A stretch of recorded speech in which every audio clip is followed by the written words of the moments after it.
Okay, yes, my name is Red Jacket from the Seneca Nation, and welcome to Peace Day. I'm here to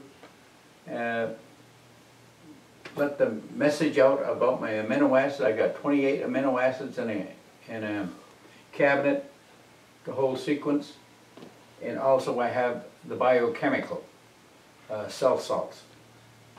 That's all sold. 12, 13 of them, all in a cabinet. But I will demonstrate this here one of the tyrosin.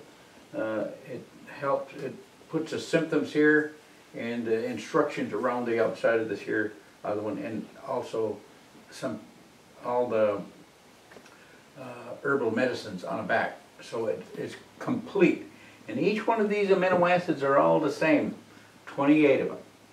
The same way with the cell salt. It tells you the symptoms. For instance, this here's a sulfate of lime, deficiency cause. All the deficiencies are in front, and it'll show you the symptoms so a child can analyze the diagnostic analysis. Could you demonstrate the ingredient and explain the house? Yes, this house is made of another chemistry, and it's fireproof, waterproof, it floats, and also with this system here, this is a huge system. It's got an operation of 6,000 square feet. For instance, if you grew poinsettias in there, poinsettias sell for an average of $5 a piece, and they're up higher to around 19 now, as I understand. But if you multiply this here by 6,000 every 6 to 8 weeks, you'd get the figures of the math on this here, and let your pencil do the rest of the work. Can you demonstrate the ingredient? The ingredient of this here? Yeah, this here is a small portion.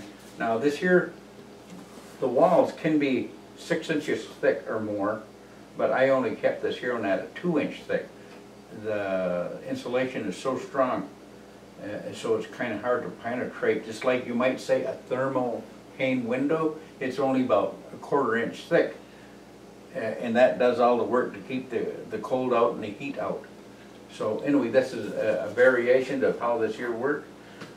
These here go 6,000, and my buildings on an average right now that I got is 1,360 square feet building on top, enough for a small home with 4 bedrooms in. These units do not require wood. No, there's no wood, it's all geothermal, and it also captures the oxygen level of 28%, which has never been done in the history of all the buildings. The fire won't burn it, it's fireproof.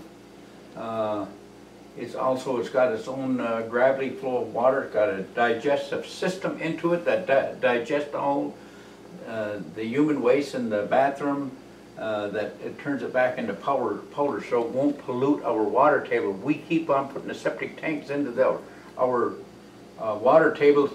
Pretty soon it'll be no more, we'll be completely contaminated. You mentioned that these units are useful in case of instant disasters. Can you explain that? Yes, when I say instant catastrophes such as an earthquake, huge ones, or maybe many of them, we can use the growing operation in this building. So we got 6,000 feet approximately of our growing operation, plus 1,360 square feet of living space that we can use and convert it back over temporary, because we have to keep the food flowing. This will actually supply the world with the food, the shortage. So it's a temporary thing for housing the people in catastrophes. Interesting. You mentioned the growing operation will boost 8% oxygen more into the atmosphere? That's right. 8% of the square footage of this building and my growing operation would actually put out 8% of its oxygen back into the atmosphere to help cure, or what would you call this here, cure or help restabilize the ozone. You also mentioned these units can outperform any farmer. At 100 acres, this here unit here can outdo any farmer without no implements. That's what it can do. There's no weeds will grow in there. Because the way I have it the system set up with 53 trace minerals into the food. 53 trace minerals into the food, and there's good chances if you ever get sick, I won't be able to see it, probably. But anyway, that's how good it is. Interesting. You mentioned in case of a disaster, you can build these units very rapidly and instantly. Can you explain that?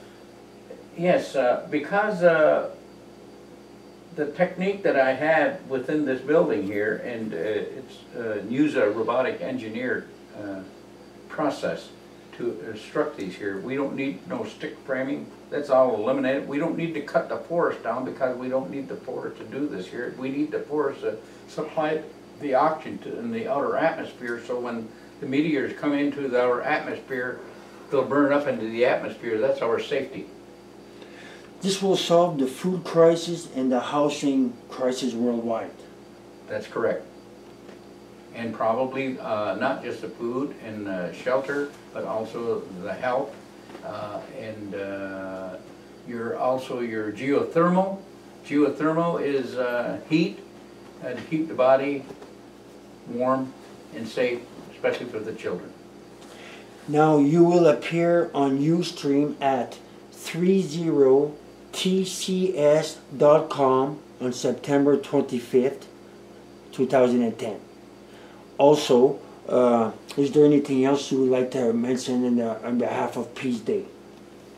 Well, there's many, many more things because we have a big project here, and the things I would like to say, I think that was the most important. We have food, shelter, housing, heat, food and oxygen, and all these things I mentioned is exactly what the whole world needs before we run into a crisis. Can you quickly explain what that picture means over there? Yes, this picture right back of me is it's got the 10 Commandments around it, and also the tetrahedrons is when a sign when our Creator left and when He's coming back. That's what you see the spheres from the light, from the center of the light. And the two eagles and the condor, it says in the Mayan calendar, when they meet, that'll be the end of the world that we know, but it's not the end, but another world. And you will have an update on the Mayan calendar on September 25th, 2010. That is correct. Thank you. And thank you.